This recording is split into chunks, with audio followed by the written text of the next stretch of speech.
कारंडे फाउंडेशनचे माननीय श्री स्वप्नीलजी कारंडे, कृषी अधिकारी महाराष्ट्र शासन, हे आपल्याला या ठिकाणी मार्गदर्शन करतील. मी विनंती करतो त्यांना की आपण या ठिकाणी मान्यवरांच्या उपस्थितीमध्ये मार्गदर्शन करावं.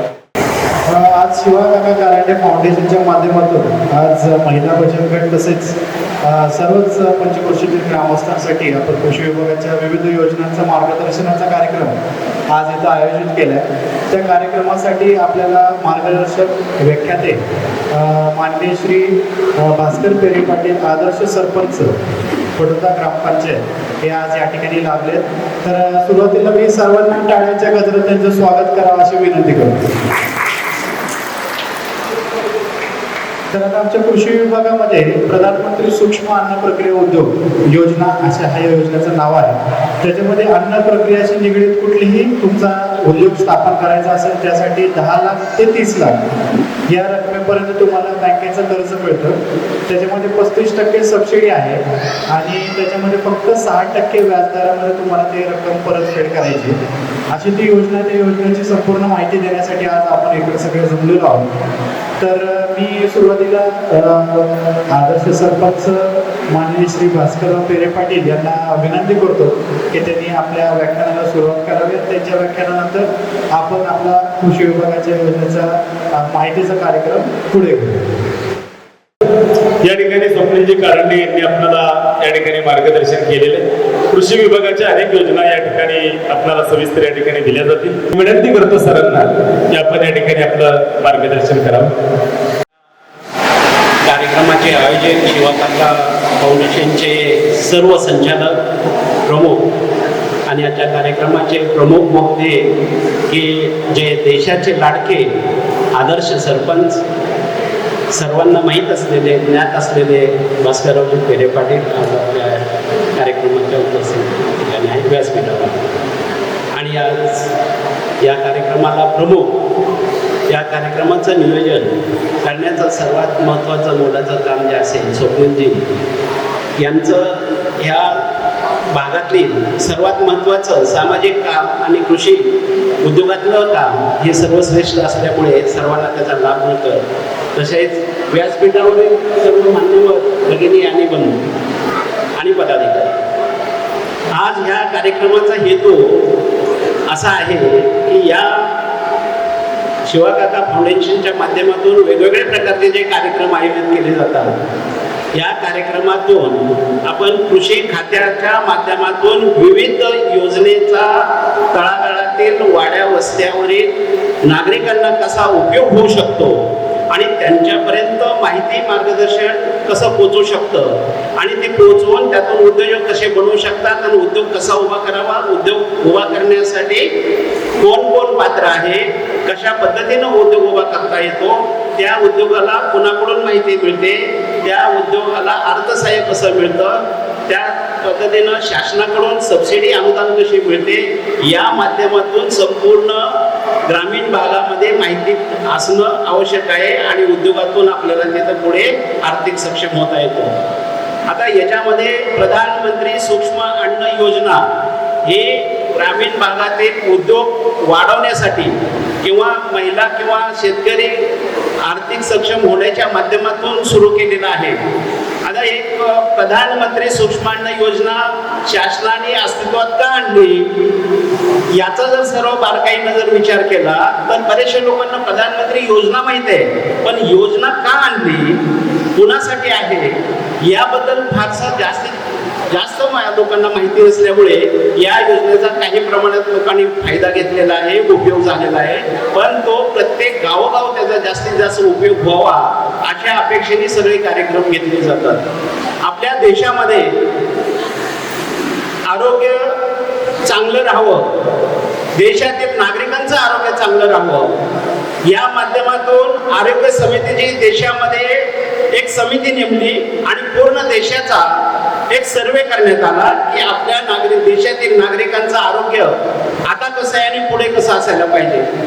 तर त्या आरोग्य समितीने ज्या वेळेला पूर्ण देशभरात सर्वे केल्यानंतर काही गोष्टी अशा लक्षात आल्या की आपण ज्या भागात राहतो ज्या हवामानामध्ये राहतो त्या हवामानामध्ये जे काही शेतीमध्ये अन्न प्रक्रिया म्हणजे अन्नधान्य उत्पादित होतं, त्या अन्नधान्य जिथं उत्पादन होतं जिथं आपण राहतो त्याच परिसरातलं अन्नधान्य जे उत्पादित होतं त्याच्यापासून अन्न प्रक्रिया केलेले पदार्थ सेवन केले तर आरोग्याला पोषक असू ठरू शकतं. तर आजकाल काय झालंय की बाहेरच्या देशातून जसं जर्सी गाई आपल्या देशात आल्या ते शेतकऱ्यांना लाभदायक ठरल्या, कारण त्या दुधापासून शेतकऱ्यांना आर्थिक फायदा होऊ लागला म्हणून शेतकऱ्यांना लोकप्रिय झाल्या आणि जर्सी गाईंची झपाट्यानं देशात वाढ होत चालली आणि तसाच झपाट्यानं आजार वाढत चालले. मग जे आरोग्याला पोषक आहे तर काय आहे, भरड धान्य आणि त्या भागातलं त्या हवामानातलं उत्पादित झालेल्या शेतीमाल प्रक्रियेतून जर उत्पादन झालं, त्यातून जर अन्न प्रक्रिया उद्योग सुरू झाले तर त्या परिसरात राहणाऱ्या नागरिकांना आरोग्य चांगलं लाभतंय. आता याच्यामध्ये बाहेरून आलेले जसं चायनीज पदार्थ असतील, पिझ्झा असेल, अनेक पदार्थ बाहेरून येतात. आपण मोबाईल ऑनलाईन ऑर्डर देतो आणि हौसानं मागवतो आणि आपल्या शरीरावरती हानिकारक त्याचा अपाय होतो. तर त्याच्यामधून या बाबी लक्षात आल्या की आपल्या इथे भरड धान्याला शासनाने अतिशय मोठ्या प्रमाणात त्याला संधी दिलेली आहे. भरड धान्य हा उद्योग सुरू करावा आणि तिथल्या भागातील नागरिकांना ते आहारात यावा, पोषक अन्न म्हणून ते वापरात यावं म्हणून भरड धान्य उपक्रम मोठ्या प्रमाणात आहे. या भरड धान्य आणि मोठा उद्योग हा व्यापारी लोक करू शकतात, कारखानदार करू शकतात, पण ग्रामीण भागामध्ये अन्न प्रक्रिया उद्योग जे आहे ते सर्वांना शक्य होत नाही. ज्या वेळेला अन्न प्रक्रिया उद्योग सुरू झाले त्यावेळेला भारतातील नागरिक सुरक्षित आणि आरोग्यदायी राहावेत म्हणून प्रधानमंत्री सूक्ष्म अन्न योजनेची अंमलबजावणी करण्याचं शासनाने ठरवून योजना आणली. पण हे कोण बनवू शकतं? ग्रामीण भागामध्ये जर अन्नधान्यावरती प्रक्रिया करायची असेल आणि छोट्या छोट्या प्रमाणात करायचं असेल म्हणजे सूक्ष्म अन्न प्रक्रिया योजना जर करायची असेल तर त्याला पोषक वातावरण राहत नाही.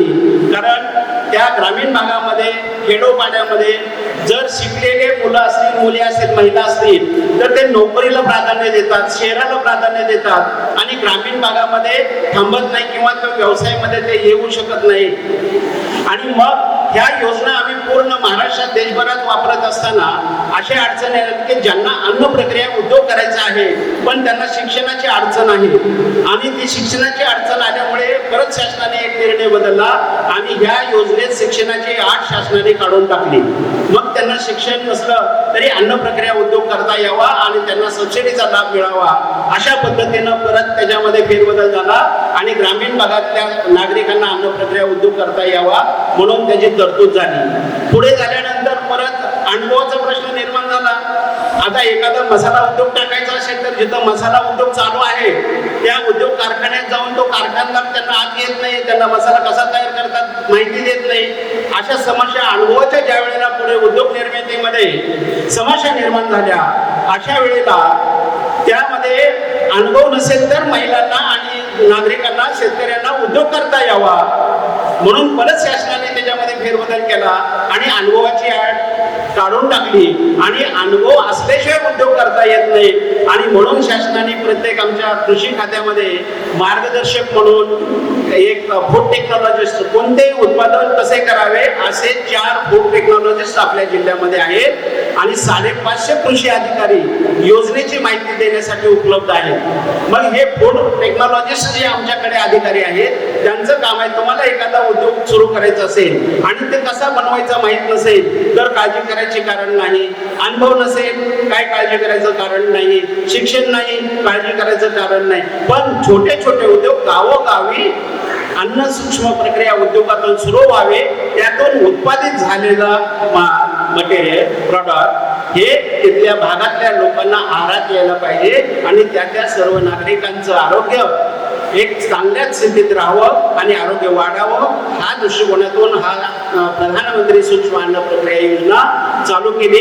आणि हे योजना चालू करताना कृषी खात्याने एवढ्या सवलती आणि एवढे मदतीचे संपूर्ण तिथे मदतीची तयारी केलेली आहे. तुम्हाला फक्त कोणता उद्योग करायचा असेल उद्योग अन्न प्रक्रिया उद्योग करायचा एवढंच अगदी तुम्ही एवढंच विचारसरणी ठेवायची आहे. तुम्ही कृषी खात्यात सांगा मला उद्योग करायचा आहे तर त्यांनी कोणता उद्योग करावा त्याला कोणती मशीन घ्यावी, त्याच्यावर उत्पादन कशा पद्धतीनं करावं, त्याचं पॅकिंग कसं करावं, त्याला लॅमिनेट कोणतं, मायक्रॉनचं कोणतं प्लॅस्टिक कसं वापरावं, पॅकिंग रेंज कशी असावी, मार्केट गाईडलाईन कशी असावी, आणि या माध्यमातून पूर्ण कृषी खात्याच्या माध्यमातून अन्न प्रक्रिया योजनेला सपोर्ट केला जातो आणि तो सपोर्ट गावोगावी वाड्या वस्त्यावरच्या नागरिकाला माहिती व्हावं म्हणून या प्रकरणातून अशा या कार्यक्रमातून अन्न प्रक्रिया उद्योगाची माहिती दिली जाते.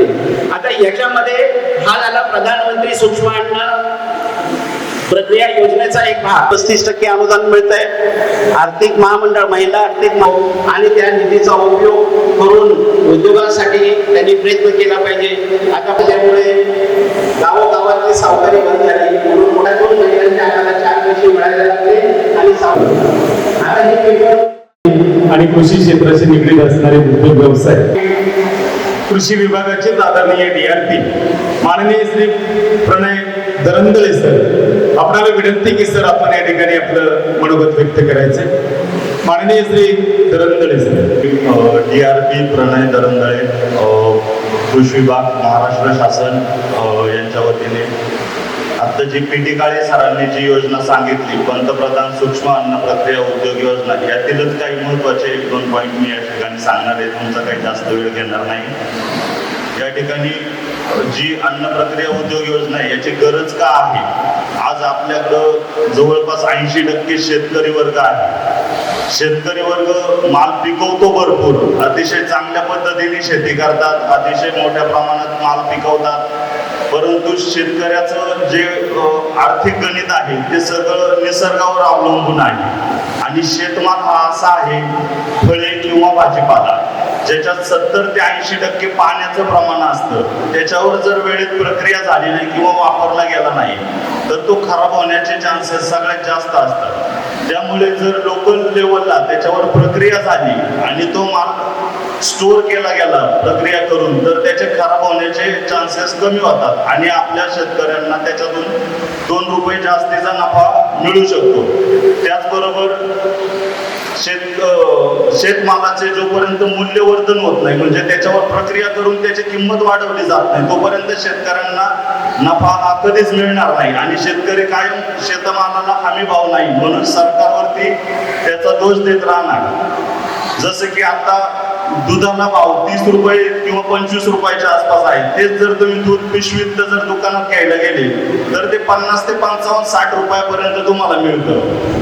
तर ही जी किंमत आहे ही कशामुळे मिळते, तर त्या दुधावर प्रक्रिया केल्यामुळे मिळते. जर तुम्ही तुमच्या गावात लोकल लेवलला छोट्या प्रमाणामध्ये जर दूध प्रक्रिया उद्योग सुरू केले तर तुमच्याकडे तयार होणारं दूध हे तुम्ही त्याच्यावर प्रक्रिया करून त्याच्यातून चांगल्या पद्धतीने स्वतःही नफा कमवू शकता आणि तुमच्या बरोबर तुमच्या आजूबाजूच्या शेतकऱ्यांना सुद्धा त्याचा फायदा होऊ शकतो. त्याचबरोबर शेतमाल जो आहे, शेतमालावरती साठवणुकीच्या संधी आपल्याकडे नाही आहे, तर याच्यामध्ये स्टोरेज आणि कोल्ड स्टोरेज सारखी जर साठवणुकीच्या संधी आपल्या भागात जर सुरू झाल्या शासनाच्या माध्यमातून तर याचा फायदा सर्व शेतकऱ्यांना होऊ शकतो. त्याचबरोबर नाचणी सारखा जो पदार्थ आहे, आज नाचणीची किंमत मार्केटमध्ये आहे 70 ते 80 रुपये किलो. तेच जर नाचणी सत्व तुम्ही मेडिकलमध्ये घ्यायला गेलात तर त्याच्या 200 ग्रॅमच्या पॅकेटची किंमत आहे 90 ते 100 रुपये.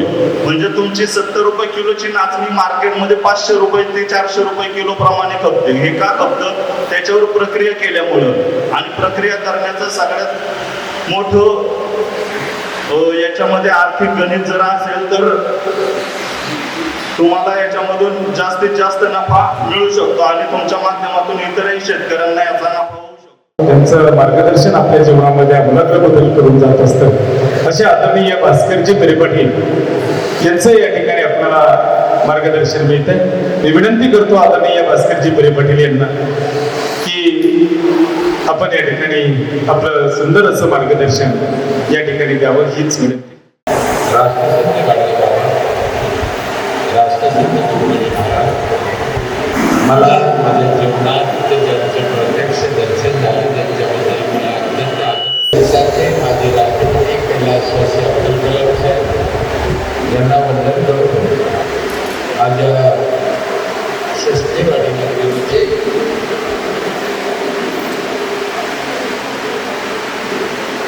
शिवा काका होते प्रसिद्ध होतं त्यांच्या वतीने परिसरातील नागरिकांसाठी महिलांसाठी ही एक दिवसाची कार्यशाळा आयोजित केलेली आहे. या शाळेचा मुख्य उद्देश तुम्हाला काहीतरी उद्योग करता यावा घटनेवरी आणि त्यातून तुम्हाला 2 पैशाचा लाभ व्हावा या हेतूने ही कार्यशाळा आयोजित केलेली आहे. आत्ता काळे साहेबांनी तुम्हाला जे सांगितलं की अनेक उद्योग आहेत त्याने त्यांचा नंबर पण दिलेला आहे. हे खरं यामध्ये आहे सगळं, कारण तुम्ही 150 असे उद्योग येते तुम्ही करू शकता. प्रश्न असा आहे उद्योग करता येतो महिलांना पण विकायचे कुठं हा प्रश्न महिला महिला त्या उद्योगात जात नाही. काही उद्योग असे जरी तुम्ही एका दिवसात नाही विकलं 6 महिन्यानंतर 1 वर्ष सुद्धा ते टिकून राहू शकते.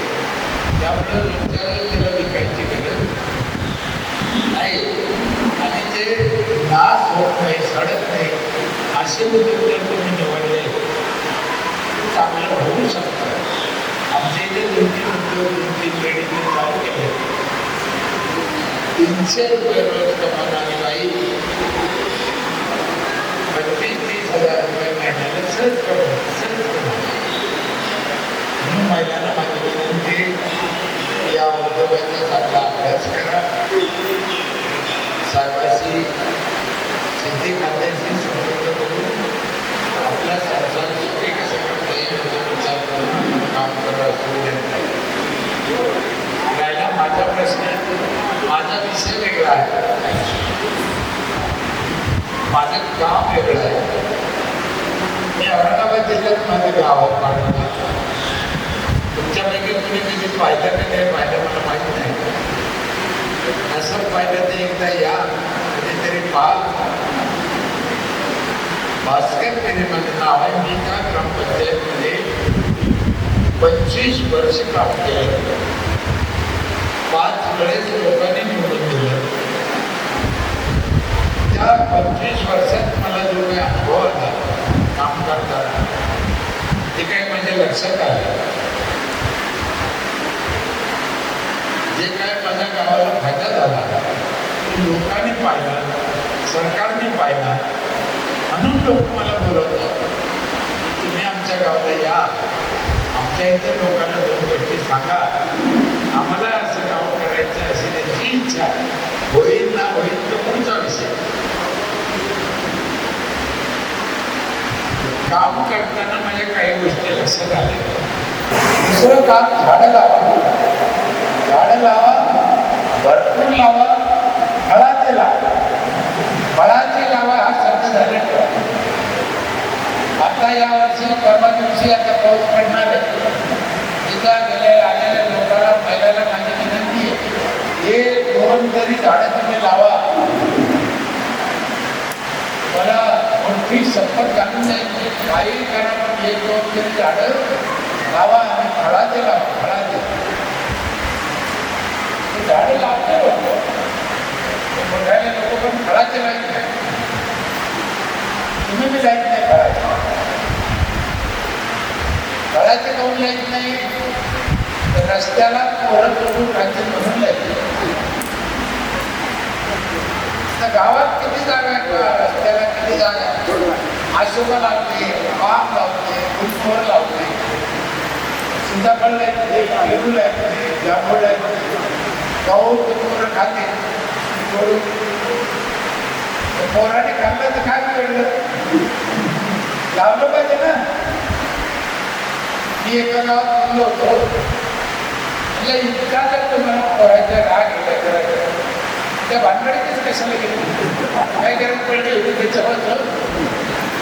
रामदेव बाबाच्या आश्रमात जाऊन राहणार. आता रस्त्याला आपल्या पोराने कळत करून राहिले तर काय बिघडलं मला कळत नाही का. महिला मंडळ तुम्हाला विश्वास बसणार नाही. या वर्षी माझ्या गावात 1.5 लाख नारळ निघाले रस्त्याला. झाले तिकडे 10 नारळ कशाला विकले नाही, पोरांनी कुठल्याने भरून घातले. आणि कोणाच्या जागेवर लावले? सरकारच्या. खर्च कोणा केला? सरकारचा. आणि एवढे झाडं लावलं म्हणून मला पद्मश्री अकादमी पुरस्कार दिला. राष्ट्रपतीने पाठीवर हात टाकला. नारळ कोणी खाल्ले?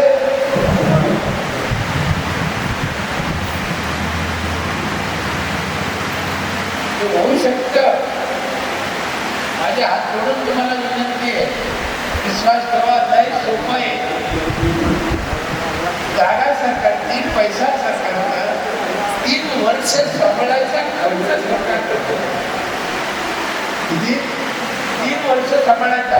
तुम्ही त्यांना पाठी घालेल ना तर तुमची रोजंदारी मी सरकार देते. काय पाहिजे? गरीब मूर्खासारखे जरी आम्ही गावात नसेल झालं, आमच्यासारखे पापी आम्ही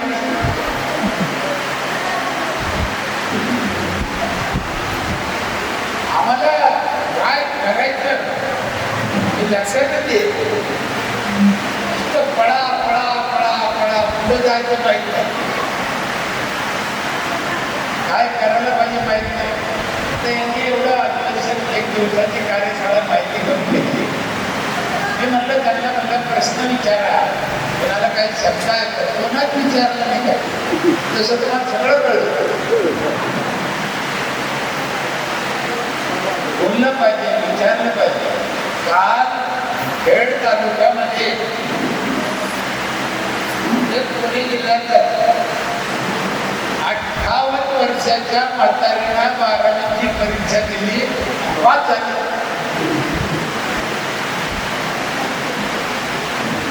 किती वर्षाची? तुम्हाला राग येणार नसेल ना, तुम्ही हिरीत घेऊ द्या. 58 वर्षाची म्हातारीला 12वीची परीक्षा दिली आणि पास झाली.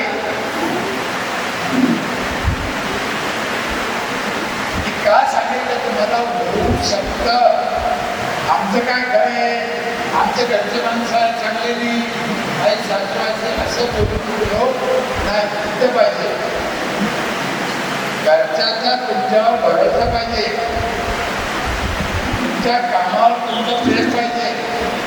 कामातच देव आहे. तुमचं भजन म्हणणं, हनुमान म्हणणं, देवाची पूजा करणं यांना पोट भरत नाही. देवदेव जरूर करा, पण काम आणि कष्ट केल्याशिवाय काही करत नाही. म्हणून आम्हाला काय सांगितलं संतांनी? कामामध्ये काम तुम्ही म्हणा राम राम, दलिता कांडिता देवाचं नाव घ्यायला सांगितलं. रिकामा बसून ते रामनाथ म्हणा सांगते ना, हे वेगळ्या फुटाचे लोक याला फुटानं आणलं पाहिजे. फुटानं कष्टाशिवाय पर्याय नाही आणि कामाला लाजायचं नाही. झाडं लावा, फळांचे लावा, झाडाशिवाय पाऊस पडत नाही.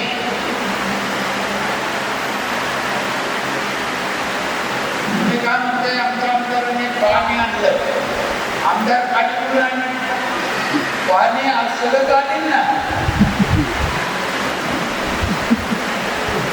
आमदार कुठून आणलं? आता पाणी कुठून आणीन?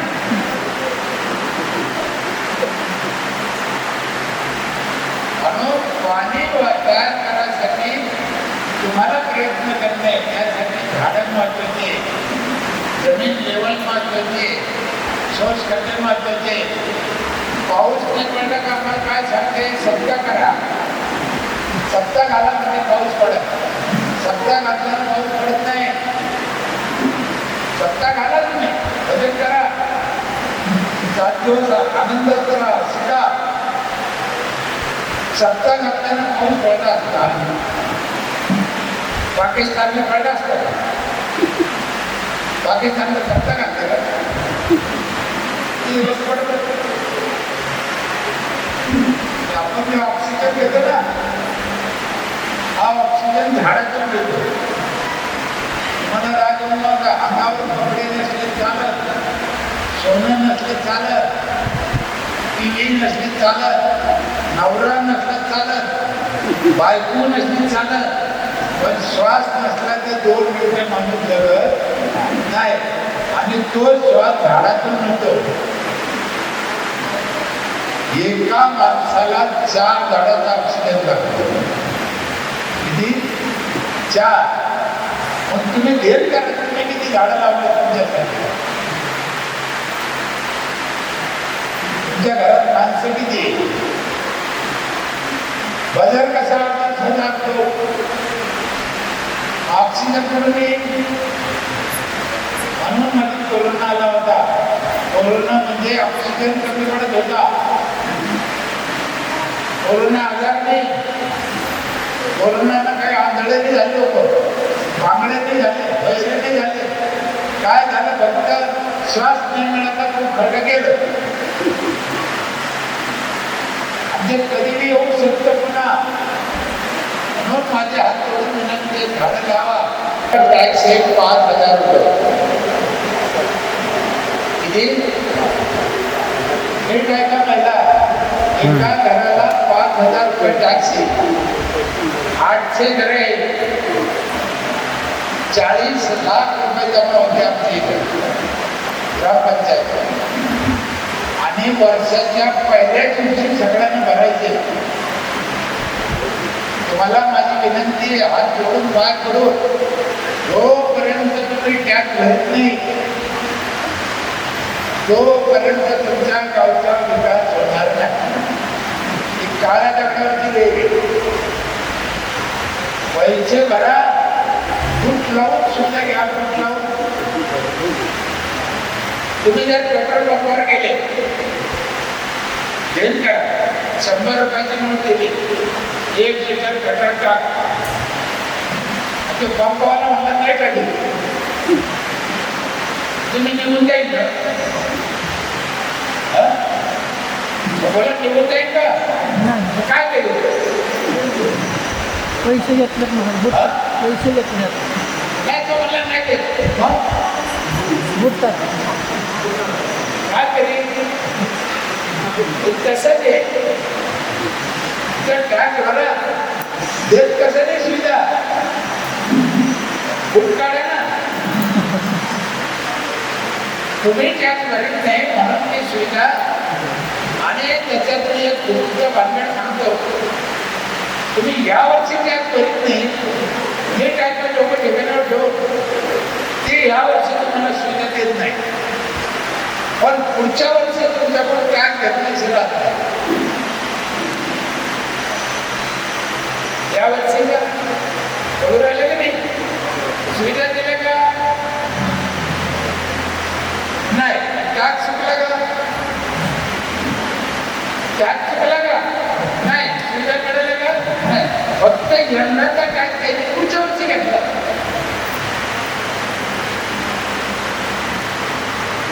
बरोबर राहिलं की नाही?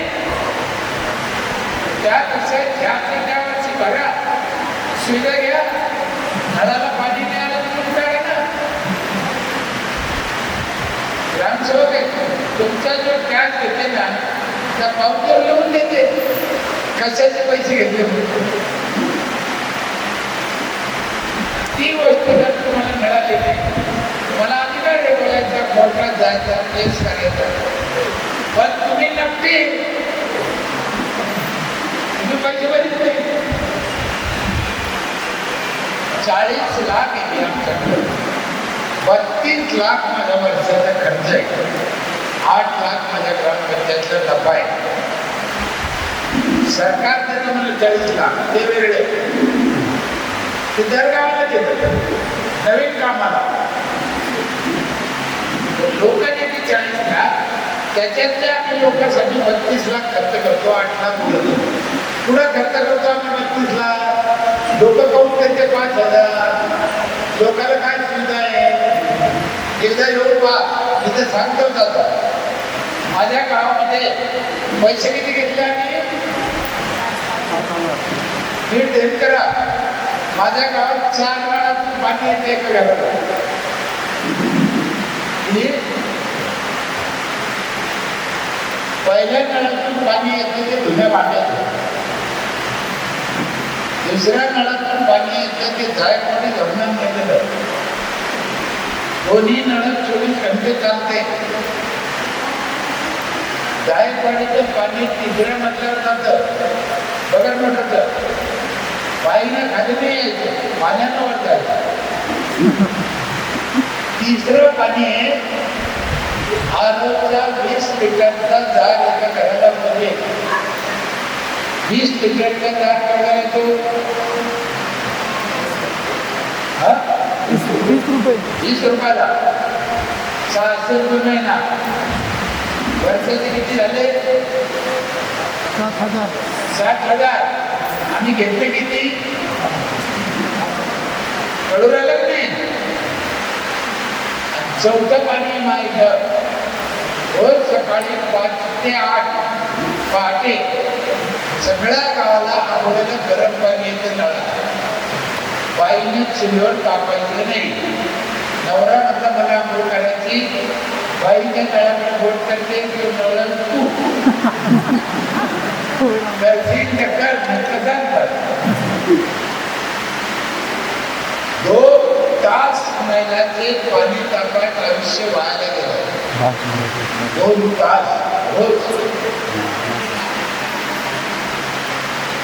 आपल्याकडे पाणी थेंबे थेंबे तळे साचे, थेंबे थेंबे तळे साचे खरे, थेंबे थेंबे तळे आटे हे बी खरे. साचू शकतं तर आटूनही शकतं. पण आमचं थोडं काय आहे, नुसतं तापून द्यायचं नाही. जिथं आंघोळीची जागा आहे तिथं राजाला नेऊन द्यायचं. इकडं कसं आहे? तसंच आहे. मला वाटतं बारामध्ये काही सुधरत नाही. फरक असा आहे. बरं माणूस काय नेमण्यावर कमी घालतात? आंघोळीला येणं जायचं, हातात बघितल्यानं काय झालं? त्याच्या हाताला काय पेरले ठेवले.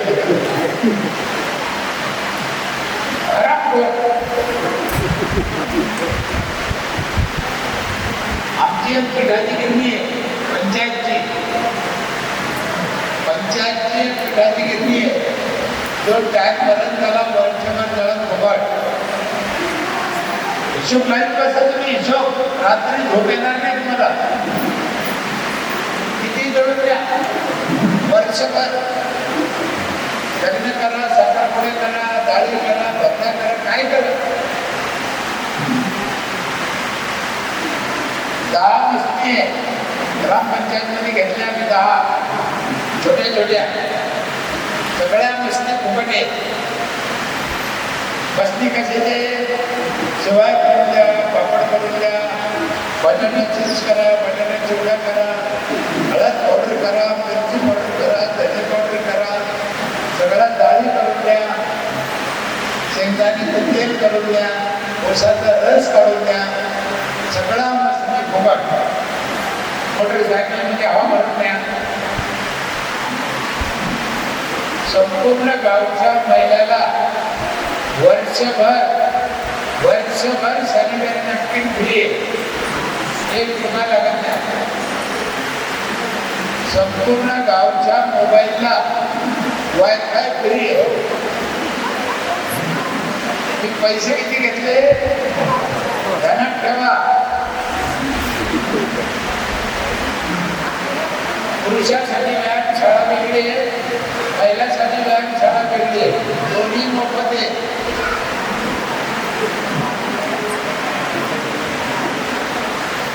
माझ्या ग्रामपंचायतमध्ये जे म्हातारे लोकांना गरीब लोक आहे त्यांना कोणी नाही वाहतली अशा 38 म्हाताऱ्याला ग्रामपंचायतमध्ये रोज जेवण आहे.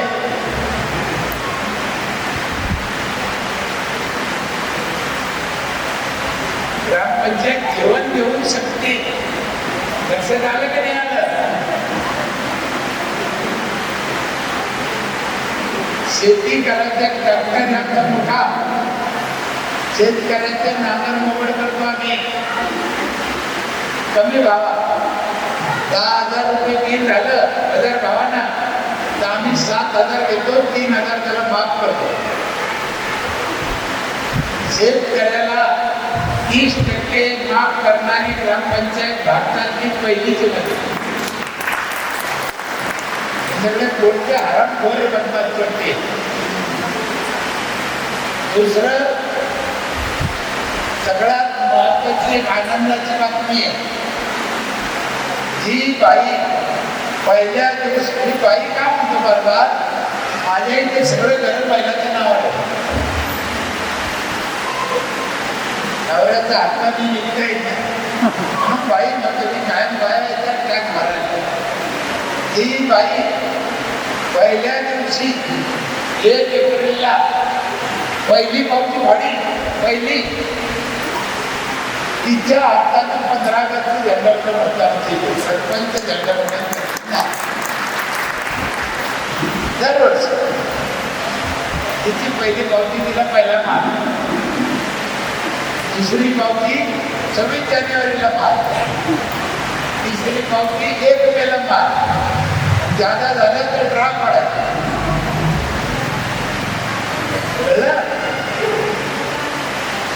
कचरा लोकांच्या घरून आणतो आम्ही. कचरा धुवायला 2 पकड दिल्या, प्लास्टिक ठेवायला पिशवी दिली आम्हीच. त्या बाईला सांगितलं घरी राहून दे, पुढे टाकू नको. आमचं माणूस आता आमचं ट्रॅक्टर आता घेऊन येतो, कचऱ्याचे खत करतो, प्लास्टिक भंगाराला देतो. पण काही बाया काय करायचा, दोन्ही एकत्र काढून जायचं. ते जमत नाही, वेगळं वेगळं केलं पाहिजे, नाही ऐकत लोक. आता आम्ही काय केलं, 2 माणसांना जी बाई प्लास्टिक बाजूला ठेवीन तिच्याकडून 15 रुपये किलो मी एकच घेतो. एक तुकडा बघित नाही गेला, बाय एवढा हुशार झाला, तिच्या तिथं सुटीच.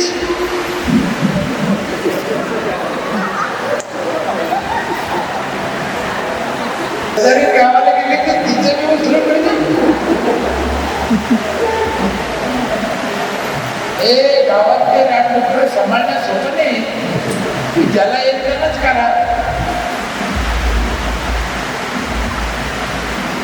एक ना अनेक गोष्टी. माझ्या इथे 42 CCTV कॅमेरे आहे गावात. बाई घराच्या बाहेर निघले पहिले पत्र घेतले, नाही तर त्या मेल्याला अभ्यासात दिसतं.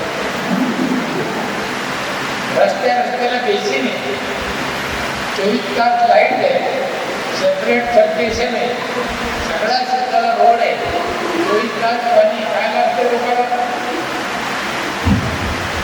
लोकांकडून करून घेतलं. तुम्हाला माझ्या काही सूचना आहे. गाव सुधारायचं, पहिले टॅक्स भरा, लग्नाच्या नोंदी करा. तर माझ्या अंदाजानं अर्ध्याच्या वर बाया असतात लग्नाची नोंदी करत नाही. केलं का? तुमचा नवरा कोण आहे कागदावर नाहीच आहे. तिला तो म्हणला ईमेल नाही. मी काय केलं माझ्या गावात, एकदा एक बाई आली अक्षर म्हणजे दादा माझ्या पोराची नोंद करायची. तुला चांगली गोष्ट नाही, पैसे बसले तुला लग्नाची नोंद करेल का? आणि नाही, ही बाई कोणाच आहे. इतका राग आला तुला, मला शिवाय दिल्या, रडत गेली. सगळ्या गावाला माहीत झालं लग्नाची नोंद असेल तर पोराची नोंद घेतल्या. तेव्हापासून हळद लावून येते, पहिले लग्नाची नोंद करा. पहिलेल्याची नोंद केली पाहिजे. ग्रामपंचायतला 1 महिन्याचा अधिकार आहे, त्याच्यानंतर नोंद करता येत नाही. कोर्टात झाला तर 5,000 खर्च येतो. गावातल्या गावात फुकट होतं, ताबडतोब नोंद करता लोक करीत नाही. आम्ही काय केलं, जो माणूस त्या दिवशी अर्ज करीत त्याचा आईबाप केला, त्याच दिवशी त्याच्या बापाला जाळायला लागणारे लाकूड फुकट देते ग्रामपंचायत. त्या लाकडासाठी ते अर्ज करतो.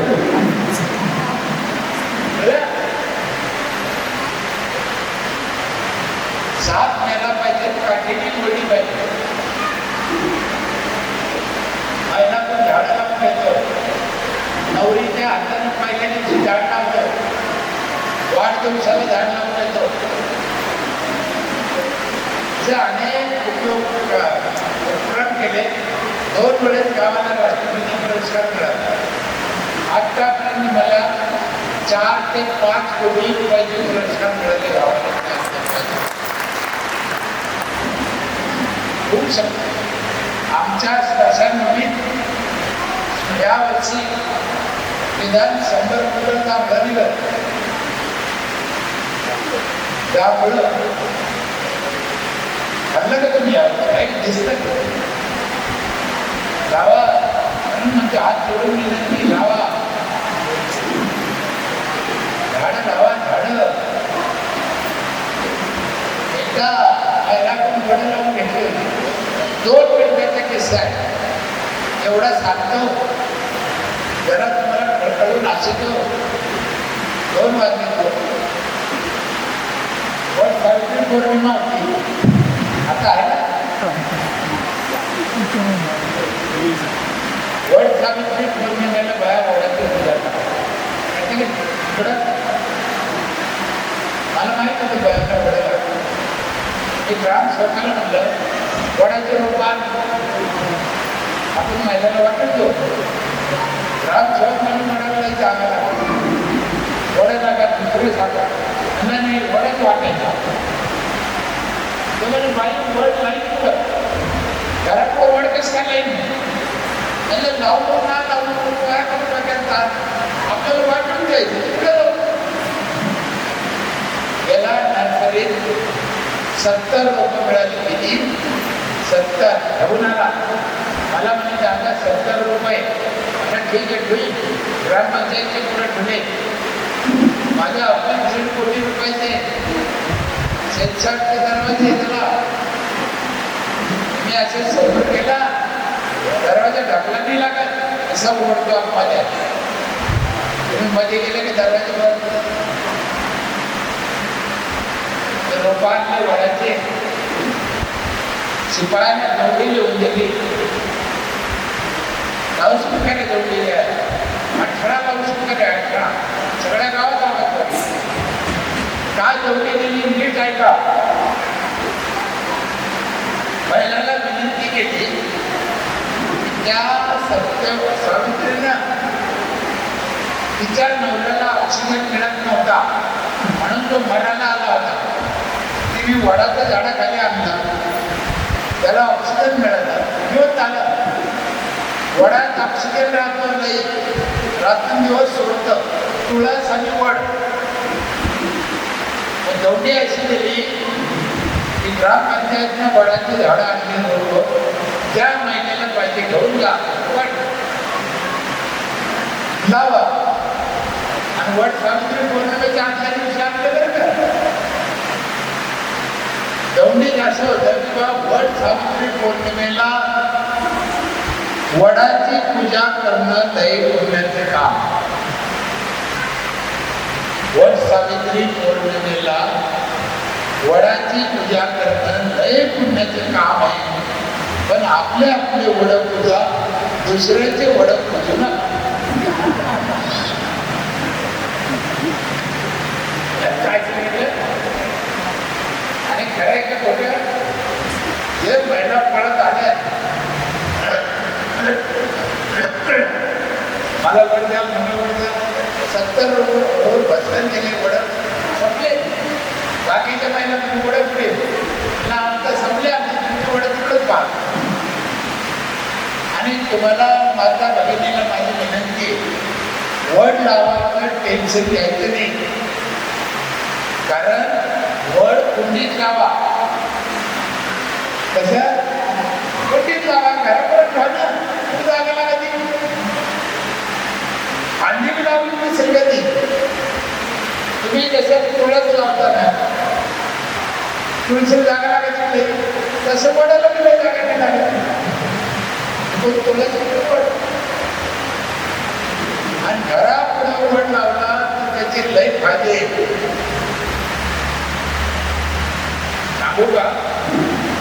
आता केलं नाही ना. हा? एक फायदा सांगतो एक. हा? एक सांगतो ना आणखी द्या. दररोजा पुढे वड लावला तर आपला वड आपल्या डोळ्यापुढे राहतो.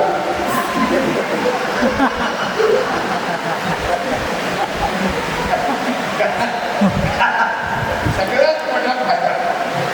तुम्ही तिकडे वड्या बिड्याचा जर लावला तर त्याला लय पाडूया फटत आहे. त्याच्यापेक्षा कुठेच जावा आपल्या डोळ्यापुढे ठेवा. वड का लावायचा? 24 तास ऑक्सिजन देतो म्हणून वड लावा. पहिल्याला माझी विनंती हात जोडून घरात लावा, पिंपळ लावा, नीम लावा, वड लावा. हे साहेबांचा नंबर घेतला का? काळे साहेब नाव आहे त्यांचं. आणि कोणी ना कोणी चांगला उद्योग करा, चांगला धंदा करा, तुम्हाला या कामात उद्योगात यश मिळेल, तुमचं चांगलं हो असं परमेश्वरांनी मी प्रार्थना करतो. मला इथं बोलून माझा आदर सत्कार केला. मला पुढे जायचं आहे साताऱ्याच्या पुढे. रस्त्यात होतो म्हणून तुमच्या दर्शन मला आज संधी मिळाली. नाही तर एवढं सोपं नाही तारीख भेटतो. फार अवघड आहे. साहेबांनी फोन केला आणि साहेबांनी फोन नाही केला मला. विदर्भातून फोन आला त्यांचा एका गोष्ट, तुम्ही त्या दिवशी जा. बरोबर आहे का? म्हणून हा योग आला. तुमच्या सगळ्यांच्या दर्शनाची संधी मिळाली. मी स्वतःला भाग्य समजतो. 2-4 गोष्टी लक्षात ठेवा.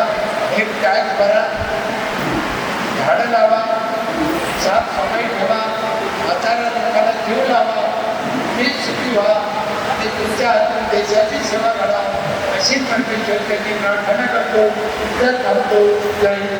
भास्करजी दरे पाटील यांनी जे आता आपल्याला मार्गदर्शन दिलं त्याबद्दल प्रथमतः त्यांचं मनापासून स्वागत करतो, आभार मानतो आणि सर्वच पुन्हा एकदा टाळ्यांच्या स्वरूपामध्ये त्यांचा आपल्याला आभार व्यक्त करतो. कारण मानवी जीवनामध्ये आज खरोखरच मानवी जीवन अत्यंत धोक्यामध्ये आलेले आहे. वाढतं प्रदूषण, अनेक कंपन्यांचं प्रदूषण, झाडांची संख्या दिवसेंदिवस अतिशय कमी होत आहे. त्यांनी जर आता आपल्याला जीवनामध्ये सांगितलं की झाडाचं महत्व काय असतं आणि झाडांमुळे आपल्या जीवनामध्ये आयुष्यामध्ये किती आमूलाग्र बदल होतो. नक्कीच आम्ही तुमचं जे आता मार्गदर्शन मनाने ऐकलं, तनाने ऐकलं, नक्कीच यापुढे आमच्या महिला भगिनी असतील, मान्यवर असतील, नक्कीच झाडांची संख्या आपल्या आपल्या प्रांगणामध्ये लावतील आणि मानवी जीवन यापुढे कसं सुखमय होईल याचा विचार भविष्यामध्ये आम्ही सर्वजण करू हीच या ठिकाणी आजच्या कार्यक्रमाच्या निमित्तानं ग्वाही देतो. पुन्हा एकदा आदरणीय भास्करजी दरे पाटील आपल्या होळ पंचकृषीमध्ये आले. अत्यंत धावत्या वेगामध्ये, धावत्या भेटीत सुद्धा त्यांनी आपल्याला वेळ दिला. त्याबद्दल त्यांचं पुन्हा एकदा आयोजकांच्या वतीनं स्वागत करतो आणि आपणही तेवढ्याच क्षमतेने या ठिकाणी उपस्थित झाला आणि या कार्यक्रमाला खऱ्या अर्थाने शोभा वाढवली. त्याबद्दल तुम्हाही सर्वांचं मनापासून आभार. यानंतर सस्तेवडीचे DRP या ठिकाणी आभार प्रदर्शन व्यक्त करते आणि आभार झाल्यानंतर हा कार्यक्रम संपते असं या ठिकाणी सांगू इच्छितो.